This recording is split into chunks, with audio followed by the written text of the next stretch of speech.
I would be, yes. This here is paper. I don't trust it. Because, anybody who's watched Kitco knows that America became the power in 1944 with the Bretton Woods Agreement. And then this dollar became the reserve currency of the world. In other words, the dollar was as good as gold. That's all changed.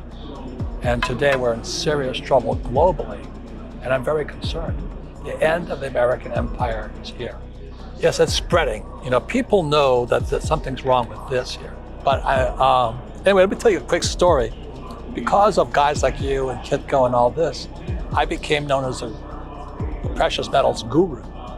So I'm at Safeway at the salad bar counter, and people know something's wrong. I probably have more gold and silver than most of the experts here, because that was 60 years ago. So I showed the little women this coin here. I just happened to have it. At the salad bar? No, I wasn't selling it. I just happened to have it because Dana sent it to me from Austin, Texas. And there were women were asking me, said, what's the best investment? Because real estate's coming down, stocks are coming down.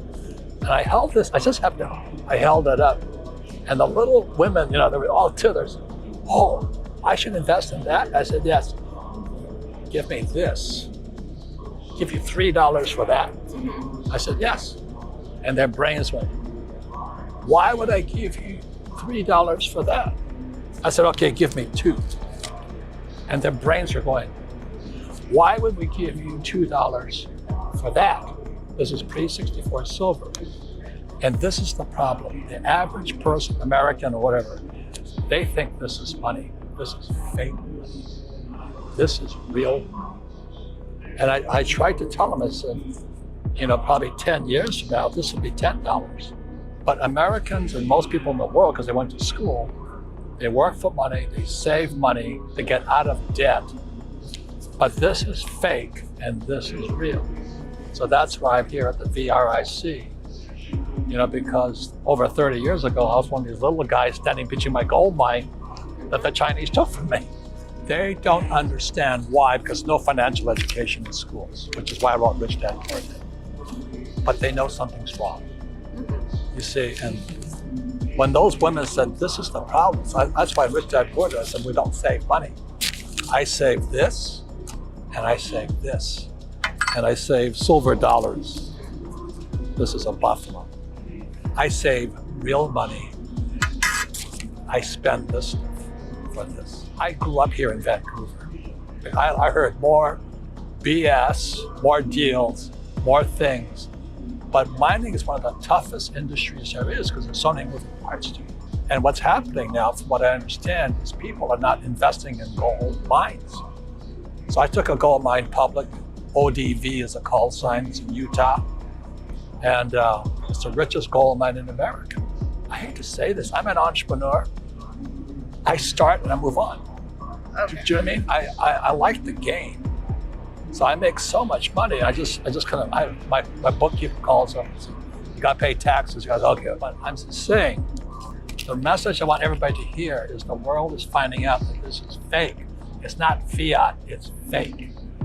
And so the reason I don't get invited to CNBC anymore is because when I'm on there, I say I do not invest in anything that can be printed. These central bankers are the most stupid people I ever met.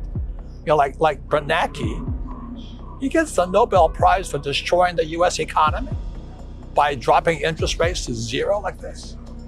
And then now you have this guy, Jay Powell, who's raising interest rates.